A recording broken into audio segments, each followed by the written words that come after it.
خالد رضی اللہ عنہ کو اس کی بہت زیادہ خوشی ہوئی، جس کی ایک وجہ یہ تھی کہ ان کے لشکر کا رہنما اور میدان جنگ کا شہسوار ہمیشہ کے لیے اندھا نہیں ہو گیا تھا، اور دوسری وجہ یہ تھی کہ رافع بن عمیرہ خالد رضی اللہ عنہ کا داماد تھا۔ مجاہدین بغیر آرام کیے اپنی اگلی منزل کو جا رہے تھے۔ اب ان کا سفر سہل تھا، لیکن اس دشمن پر فتح سہل نظر نہیں آتی تھی جس سے لڑنے وہ جا رہے تھے۔ وہ دشمن بہت طاقتور تھا، اس کے وہاں قلعے تھے، وہ اس کی زمین اور اس کا ملک تھا۔ مسلمان کھلے میدان میں تھے اور اپنے مستقر سے سینکڑوں میل دور تھے۔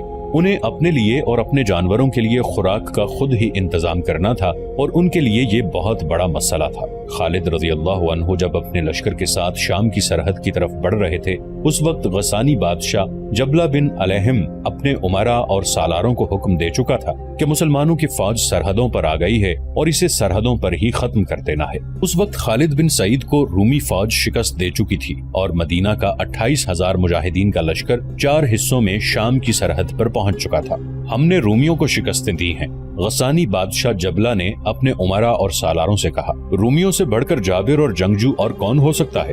ہم نے اس زبردست فوج کو گھٹنوں بٹھا کر اس سے یہ علاقہ لے لیا تھا جس پر آج ہماری حکمرانی ہے۔ تمہارے سامنے مسلمانوں کی کوئی حیثیت ہی نہیں۔ یہ مت سوچو کہ مسلمانوں نے فارسیوں کو شکست دی ہے اور انہیں اٹھنے کے قابل نہیں چھوڑا۔ فارسی بزدل تھے، اپنے آباء و اجداد کی شجاعت کو یاد کرو۔ اگر تم نے اپنے اوپر مسلمانوں کا خوف طاری کر لیا تو رومی ہی جو آج ہمارے بھائی بنے ہوئے ہیں تم پر چڑھ دوڑیں گے، پھر تم 2 دشمنوں کے درمیان پس جاؤ گے۔ مسلمانوں کی تعداد بہت تھوڑی ہے، وہ زیادہ دن تمہارے سامنے نہیں ٹھہر سکیں گے۔ شہنشاہ غسان، ایک معمر سالار نے کہا، ان کی تعداد تھوڑی ہے تو کیا وجہ ہے کہ فارس کے تمام نامور سالار ان کے ہاتھوں مارے گئے ہیں؟ یہ کہنا ٹھیک نہیں کہ فارسی بزدل تھے۔ کیا ہم اپنے آپ کو دھوکہ نہیں دے رہے؟ کیا مسلمانوں نے فرات کے میدان میں رومیوں اور فارسیوں کی متحدہ فوج کو شرمناک شکست نہیں دی؟ ضرور دی ہے، جبلہ بن علیہم نے کہا۔ میں تمہاری بات کر رہا ہوں۔ اگر تم نے مسلمانوں کو اپنی تلواروں کے نیچے رکھ لیا تو رومیوں اور فارسیوں پر تمہاری بہادری کی دہشت بیٹھ جائے گی، اور تم جانتے ہو کہ اس کا تمہیں کیا فائدہ پہنچے گا۔ میرا حکم یہ ہے کہ سرحد کی ہر ایک بستی میں یہ پیغام پہنچا دو کہ مسلمانوں کا لشکر یا ان کا کوئی دستہ کسی طرف سے گزرے، اس پر حملہ کر دو اور اسے زیادہ سے زیادہ نقصان پہنچانے کی کوشش کرو۔ ہر وہ شخص کہ جس نے غسانی ماں کا دودھ پیا ہے وہ اپنے قبیلے کی آن پر قربان کر دے، لیکن 3-4 مسلمانوں کی جان ضرور لے۔ میں اپنے آپ کو دھوکہ نہیں دے رہا۔ میں ان مسلمانوں کو کمزور نہیں سمجھتا جو اپنے وطن سے اتنی دور آ گئے ہیں۔ وہ اپنے عقیدے کے بلبوتے پر آئے ہیں۔ ان کا عقیدہ ہے کہ ان کا مذہب سچا ہے اور وہ خدا کے برتر بندے ہیں اور خدا ان کی مدد کرتا ہے۔ اگر تم اپنے عقیدوں کو مضبوطی سے پکڑ لو تو تم انہیں کچل کر رکھ دو۔ قبیلے کے بچے بچے کو لڑاؤ، عورتوں کو بھی لڑاؤ، اور ہر کوئی یہ کوشش کرے کہ مسلمانوں کو یہاں سے کھانے کو ایک دانہ نہ ملے، پینے کو پانی کی ایک بوند نہ ملے، ان کے اونٹ اور گھوڑے اس گھاس کی ایک پتی بھی نہ کھا سکیں جو تمہاری زمین نے اگائی ہے۔ خالد رضی اللہ عنہ کی اگلی منزل سوا تھی، جس کے متعلق انہیں یہ بتایا گیا تھا کہ سرسبز و شاداب جگہ ہے۔ ان کے راستے میں پہلی بستی آئی تو اس سے کچھ دور کم و بیش 40 گھڑ سواروں نے مسلمانوں کے ہراول پر اس طرح حملہ کیا کہ گھوڑے اچانک ٹیلوں کے پیچھے سے نکلے، سرپٹ دوڑتے آئے اور برچھیوں سے مجاہدین پر حملہ بول دیا۔ مجاہدین بھی شہسوار تھے اور اس طرح کی چھاپا مار لڑائی میں مہارت رکھتے تھے، اس لیے انہیں زیادہ نقصان نہیں اٹھانا پڑا۔ کچھ مجاہدین زخمی ہو گئے اور انہوں نے حملہ آور سواروں میں سے 3-4 کو گرا لیا۔ یہ غسانی سوار تھے جنہوں نے پہلے حملے میں مسلمانوں کو بتا دیا تھا کہ وہ لڑنا جانتے ہیں اور ان میں لڑنے اور مرنے کا جذبہ بھی ہے۔ وہ حلہ بول کر آگے نکل گئے اور بکھر گئے۔ دور جا کر وہ پھر واپس آئے۔ اب مسلمان پوری طرح تیار تھے۔ غسانیوں نے حلہ بولا، وہ برچھیوں اور تلواروں سے مسلح تھے۔ مسلمانوں نے انہیں گھیرے میں لینے کی کوشش کی، لیکن وہ بے جگری سے لڑتے ہوئے نکل گئے۔ ان کا انداز جم کر لڑنے والا تھا ہی نہیں۔ تقریباً اتنے ہی غسانی سواروں نے مجاہدین کے لشکر کے عقبی حصے پر حملہ کیا۔ یہ بھی چھاپا مار قسم کا حلہ تھا۔ گھوڑے سرپٹ دوڑتے آئے اور آگے نکل گئے۔ خالد رضی اللہ عنہ لشکر کے وسط میں تھے۔ انہیں اطلاع ملی تو انہوں نے لشکر کی ترتیب بدل دی، لیکن وہ لشکر کو زیادہ نہ پھیلا سکے کیونکہ وہ علاقہ ہموار نہیں تھا۔ کچھ دیر بعد خالد رضی اللہ عنہ کے سامنے چند ایک غسانی قیدی لائے گئے۔ انہیں مجاہدین نے گھوڑوں سے گرا لیا تھا۔ ان سے جب جنگی نوعیت کی معلومات حاصل کی جانے لگیں تو ان سب نے بڑی جرت سے باتیں کی۔ تم جدھر جاؤ گے تم پر حملے ہوں گے، ایک قیدی نے کہا۔ جب آدمی نہیں ہوں گے وہاں تم پر عورتیں حملہ کریں گی، ایک اور قیدی نے کہا۔ تمہیں کس نے بتایا ہے کہ ہم تمہارے دشمن ہیں؟ خالد رضی اللہ عنہ نے پوچھا۔ دشمن نہیں ہو تو یہاں کیوں آئے ہو؟ ایک قیدی نے جواب دیا۔ ان قیدیوں نے اور کچھ نہ بتایا کہ ان کی فوج کتنی ہے اور کہاں کہاں ہے۔ ان سے یہ پتا چل گیا کہ تمام سرحدی بستیوں میں ان کے بادشاہ کا یہ حکم پہنچا تھا کہ مسلمانوں پر حملے کرتے رہیں تاکہ جب مسلمان غسانیوں کی فوج کے مقابلے میں آئیں تو وہ تھکے ہوئے ہوں اور کمزور ہو چکے ہوں۔ یہاں سے تمہیں اناج کا ایک دانہ نہیں ملے گا، ایک قیدی نے کہا۔ پینے کو پانی کا ایک قطرہ نہیں ملے گا، تمہارے اونٹوں اور گھوڑوں کو ہم بھوکا مار دیں گے، ایک اور قیدی نے کہا۔ ہماری زمین سے یہ گھاس کی ایک پتی نہیں کھا سکیں گے، کیا تمہاری موت تمہیں یہاں لے آئی ہے؟ ایک اور قیدی بولا۔ لڑنے آئے تھے تو خالد بن ولید کو ساتھ لاتے، ایک اور قیدی نے کہا۔ وہ آ جاتا تو تم کیا کرتے؟ خالد رضی اللہ عنہ نے پوچھا۔ سنا ہے اس کے سامنے اس کا کوئی دشمن پاؤں پر کھڑا نہیں رہ سکتا، قیدی نے جواب دیا، اور سنا ہے وہ بڑا ظالم آدمی ہے، قیدیوں کو اپنے ہاتھوں قتل کر دیتا ہے۔ اگر وہ اتنا ظالم ہوتا تو تم اس وقت اپنے پاؤں پر کھڑے نہ ہوتے، خالد رضی اللہ عنہ نے کہا۔ تمہارے سر تمہارے کندھوں پر نہ ہوتے۔ کہاں ہے وہ؟ قیدی نے پوچھا۔ تمہارے سامنے کھڑا ہے، خالد رضی اللہ عنہ بن ولید نے مسکراتے ہوئے کہا۔ میں تمہاری بہادری کی تعریف کرتا ہوں، ایسا حملہ بہادر کیا کرتے ہیں جیسا تم نے کیا ہے۔ تمام قیدیوں پر خاموشی طاری ہو گئی تھی اور وہ حیرت زدہ تاثر چہروں پر لیے خالد رضی اللہ عنہ کو دیکھ رہے تھے۔ کیا تم مجھ سے ڈر رہے ہو کہ میں تمہیں قتل کر دوں گا؟ خالد رضی اللہ عنہ نے پوچھا۔ ان میں سے کوئی بھی نہ بولا۔ نہیں، خالد رضی اللہ عنہ نے خود ہی اپنے سوال کا جواب دیا۔ تمہیں قتل نہیں کیا جائے گا، تمہارے بہت سے بھائی ابھی ہماری قید میں آئیں گے، کسی کو قتل نہیں کیا جائے گا، قتل وہی ہوگا جو ہمارے مقابلے میں آئے گا۔ کیا تم غسان کے لشکر کے آدمی ہو؟ نہیں، ایک قیدی نے جواب دیا، ہم اس بستی کے رہنے والے ہیں۔ تم میرا نام کس طرح جانتے ہو؟ خالد رضی اللہ عنہ نے پوچھا۔ ابن ولید، ایک ادھیڑ عمر قیدی نے جواب دیا، تیرا نام غسان کے بچے نے سنا ہے، غسان کی فوج تیرے نام سے واقف ہے۔ فارس کی فوج کو شکست دینے والا سالار عام قسم کا انسان نہیں ہو سکتا، لیکن ابن ولید اب تیرا مقابلہ قبیلہ غسان سے ہے۔ خالد رضی اللہ عنہ اس شخص کے ساتھ بحث نہیں کرنا چاہتے تھے، انہوں نے اس کے ساتھ اور دوسرے قیدیوں کے ساتھ دوستانہ انداز میں باتیں جاری رکھیں اور ان سے کچھ باتیں معلوم کر لیں۔ مورخ واقدی نے لکھا ہے کہ خالد رضی اللہ عنہ کو اندازہ ہی نہیں تھا کہ غسانیوں اور رومیوں تک ان کا صرف نام تک ہی نہیں پہنچا تھا، بلکہ ان کے نام کے ساتھ کچھ روایتیں اور حکایتیں بھی پہنچ گئی تھیں۔ بعض لوگ خالد رضی اللہ عنہ کو مافوق الفطرت شخصیت سمجھنے لگے تھے۔ خالد رضی اللہ عنہ آگے بڑھتے گئے۔ غسانیوں کے گروہوں نے 2 اور جگہوں پر مسلمانوں کے لشکر پر حملہ کیا۔ ایک حملہ جو چھاپا مار قسم کا تھا خاصا سخت تھا، مسلمان چونکہ چوکس اور تیار تھے اس لیے ان کا زیادہ نقصان نہ ہوا، حملہ آوروں کا جانی نقصان زیادہ ہوا۔ خالد رضی اللہ عنہ کو قیدیوں سے معلوم ہو چکا تھا کہ ان پر ان حملوں کا مقصد کیا ہے۔ انہوں نے سوچا کہ اس طرح مزاحمت جاری رہی تو انہیں اپنے لشکر کے کھانے پینے کے لیے کچھ بھی نہیں ملے گا۔ وہ سوا کے قریب ظہر اور عصر کے درمیان پہنچے تو انہیں بڑا ہی وسیع سبززار نظر آیا۔ اس میں بے شمار بھیڑیں، بکریاں اور مویشی چر رہے تھے۔ یہ وسیع چراگاہ تھی، اس کے قریب سوا کی بستی تھی۔ خالد رضی اللہ عنہ نے اس خیال سے کہ پیشتر اس کے کہ ان پر حملہ ہو، انہوں نے حکم دے دیا کہ تمام بھیڑ بکریاں اور مویشی پکڑ لیے جائیں اور انہیں کھانے کے لیے اور ان میں جو دودھ دینے والے جانور تھے انہیں دودھ کے لیے استعمال کیا جائے۔ مجاہدین ان جانوروں کو پکڑنے لگے تو بستی والوں نے مسلمانوں پر حملہ کر دیا۔ غسانیوں کے گھوڑے اچھے تھے اور ان کے ہتھیار بھی اچھے تھے، لیکن مسلمانوں کے آگے زیادہ دیر ٹھہر نہ سکے۔ خالد رضی اللہ عنہ نے چراگاہ پر قبضہ کر لیا۔ جب بستی میں گئے تو وہاں لڑنے والا ایک آدمی بھی نہیں تھا، وہ بوڑھے تھے اور عورتیں تھیں اور بچے تھے۔ مسلمانوں کو دیکھ کر وہ بھاگنے لگے، عورتیں اپنے بچوں کو اٹھائے چھپ گئیں یا بھاگ اٹھیں۔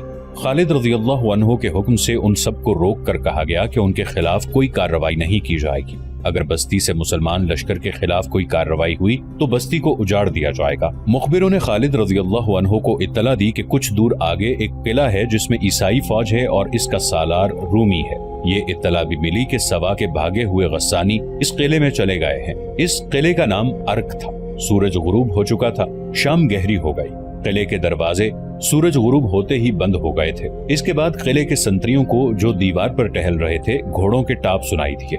سنتریوں نے خبردار ہوشیار کی صدائیں لگانا شروع کر دی۔ کماندار دیوار پر چڑھ گئے اور نیچے دیکھا، بہت سے گھوڑے دوڑے آ رہے تھے۔ وہ قلعے کے بڑے دروازے پر آ کر رک گئے۔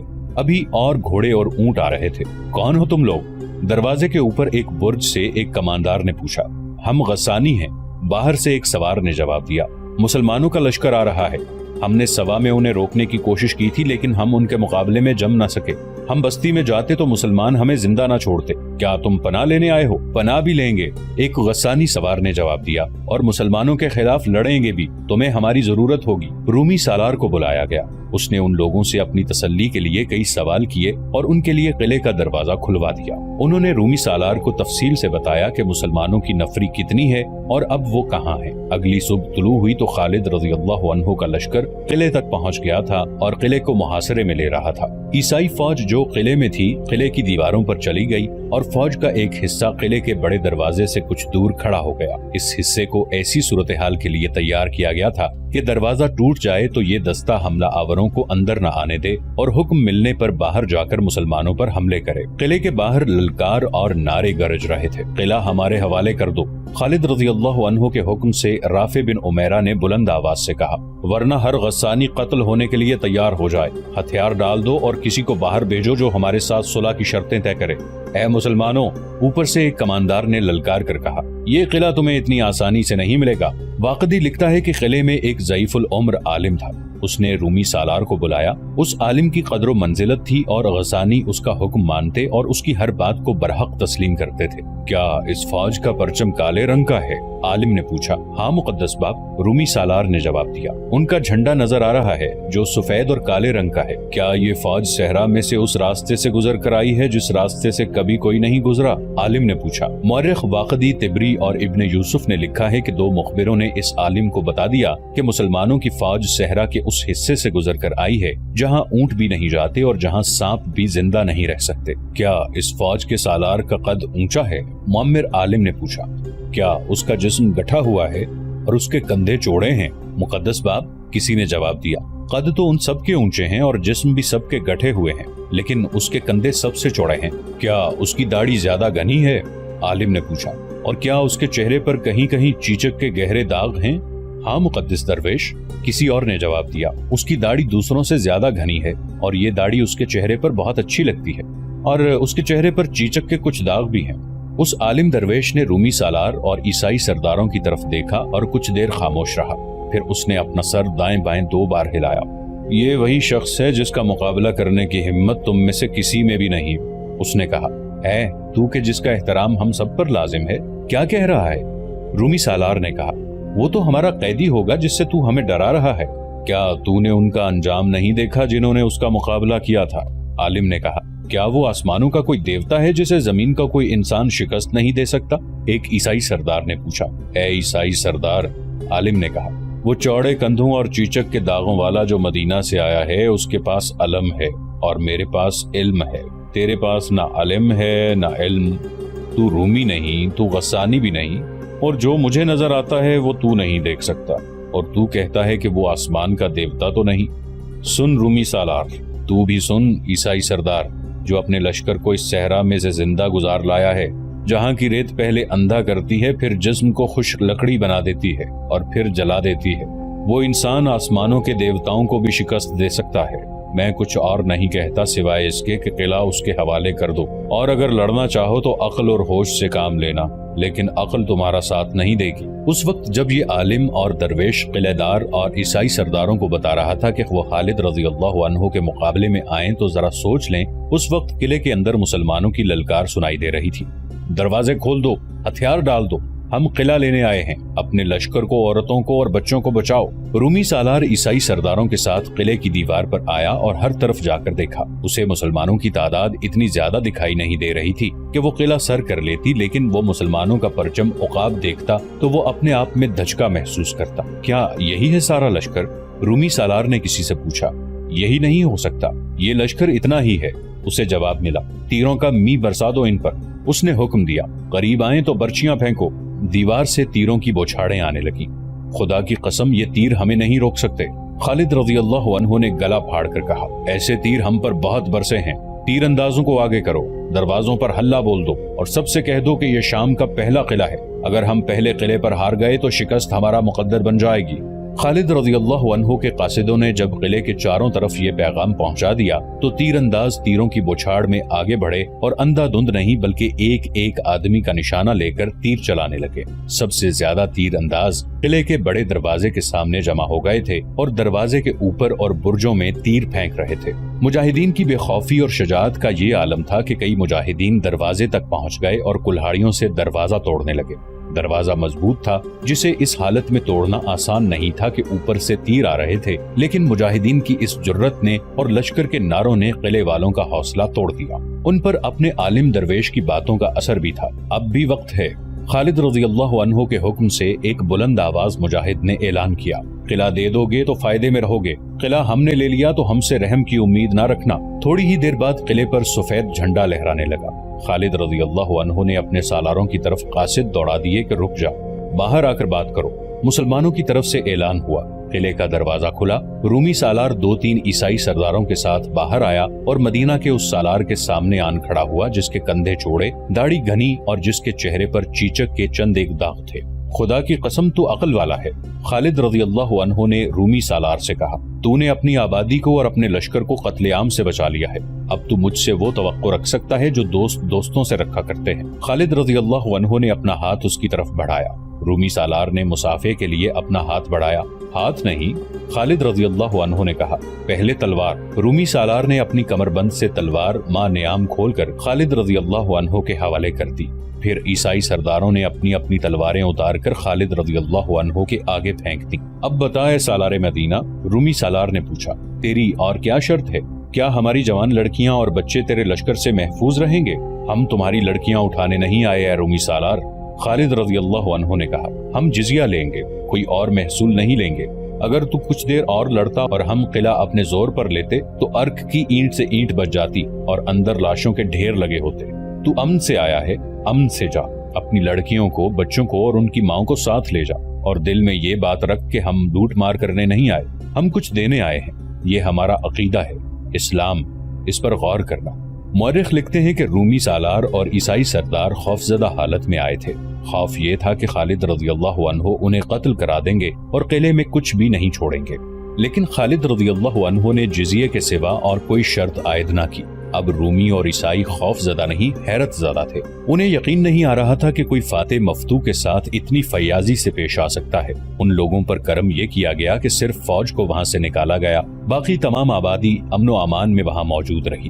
خالد رضی اللہ عنہ کو وہاں سے مقامی گائیڈ مل گئے تھے۔ ارک سے آگے 2 مقامات سخنا اور قدمہ تھے۔ خالد رضی اللہ عنہ نے ارک پر قبضہ کر لیا تھا، لیکن اپنے لشکر کو قصبے کے باہر خیمہ زن کیا۔ رات کو خالد رضی اللہ عنہ نے اپنے سالاروں کے ساتھ بڑے جذباتی انداز سے اللہ کا شکر ادا کیا۔ شام کے پہلے ہی قلعے دار نے ہتھیار ڈال دیے تھے۔ مورخ لکھتے ہیں کہ شام کی سرحد سے قریب پہنچ کر خالد رضی اللہ عنہ کی چال ڈھال میں تبدیلی سی آ گئی تھی۔ وہ سرخ رنگ کا امامہ سر پر رکھتے تھے۔ مسیلمہ کذاب کی تلوار ان کے پاس رہتی تھی۔ رسول اکرم صلی اللہ علیہ وآلہ وسلم کا دیا ہوا مقدس پرچم ان کے خیمے پر لگا رہتا، اور خالد رضی اللہ عنہ کو اکثر دیکھا گیا کہ اس مقدم پرچم پر نظریں گاڑے کھڑے ہیں۔ کوچ اور پیش قدمی کے دوران بھی وہ اس پرچم عقاب کو دیکھتے تو ان کی نظریں کچھ دیر پرچم پر جمی رہتی تھی۔ انہیں شاید یہ احساس پریشان کر رہا تھا کہ وہ وطن سے بہت دور ایک طاقتور ملک کو فتح کرنے آ گئے ہیں، لیکن ان کی باتوں اور مسکراہٹوں میں حوصلہ مندی صاف نظر آتی تھی۔ رات کو خالد رضی اللہ عنہ نے اپنے سالاروں کو بلایا۔ بے شک اللہ غفور الرحیم ہے، خالد رضی اللہ عنہ نے کہا، فتح اور شکست اسی کے ہاتھ میں ہے۔ ہم لڑتے ہیں تو اللہ کے نام پر ہی لڑتے ہیں، جانے دیں گے تو اسی کے نام پر دیں گے۔ میرے دوستو، کیسے شکر بجا لاؤ گے رب کریم کا جس نے تمہارے نام کا خوف تمہارے قدم یہاں پڑنے سے پہلے ہی دشمنان اسلام کے دلوں پر طاری کر دیا تھا۔ کیسے احسان چکاؤ گے اپنے اللہ کا جس نے پہلا ہی قلعہ کسی جانی نقصان کے بغیر تمہاری جھولی میں ڈال دیا ہے۔ تکبر نہ کرنا اور یہ نہ بھولنا کہ ہمارے ساتھ وہ پرچم ہے جو رسول اللہ صلی اللہ علیہ وآلہ وسلم اپنے ساتھ رکھا کرتے تھے۔ یہ پرچم نہیں، یہ ہمارے رسول اللہ صلی اللہ علیہ وآلہ وسلم کی روح مقدس ہے جو ہمارے ساتھ ہے۔ تم نے صبر اور تحمل کی، جرت اور شجاعت کی جو روایت قائم کی ہے، یہ ہماری آنے والی نسلوں کو راستہ دکھانے والی روشنی کا کام دے گی۔ ہمیں ابھی اور روایات قائم کرنی ہے، اور یہی روایات اسلام کو زندہ رکھیں گی۔ ایسی کچھ اور باتیں کر کے خالد رضی اللہ عنہ اپنی اگلی پیش قدمی کے متعلق احکام دینے لگے۔ انہوں نے 2 دستوں کے سالاروں سے کہا کہ وہ اگلے 2 مقامات پر قبضے کے لیے جائیں گے۔ ایک کو سخنا اور دوسرے کو قدمہ جانا تھا۔ خالد رضی اللہ عنہ نے انہیں کہا کہ انہیں ایک ایک دستے سے ان دونوں بستیوں کو لینا ہے۔ جاسوسوں کی اطلاع کے مطابق یہ دونوں بستیاں چھوٹے چھوٹے قلعوں یا قلعہ نما حویلیوں کا مجموعہ تھی۔ عرق کی فتح دونوں بستیوں کی فتح کو مشکل بنا چکی ہوگی۔ خالد رضی اللہ عنہ نے سالاروں سے کہا، عرق کے شکست خوردہ آدمی وہاں پہنچ چکے ہوں گے۔ عیسائی اور رومی عرق کی شکست کا انتقام ضرور لیں گے۔ تمہیں بڑے سخت مقابلے کا سامنا ہوگا، پس پناہ ہونا، میں کمک تیار رکھوں گا۔ اللہ نے ہمیں یہ اڈا دے دیا ہے، میں تمہاری مدد کو پہنچوں گا، اللہ تمہارے ساتھ ہے۔ خالد رضی اللہ عنہ نے سالار ابو عبیدہ رضی اللہ عنہ کے نام ایک پیغام لکھوایا اور ایک قاصد کو دے کر کہا کہ فجر کی نماز کے فوراً بعد وہ روانہ ہو جائے گا اور یہ پیغام ابو عبیدہ رضی اللہ عنہ کو دے آئے۔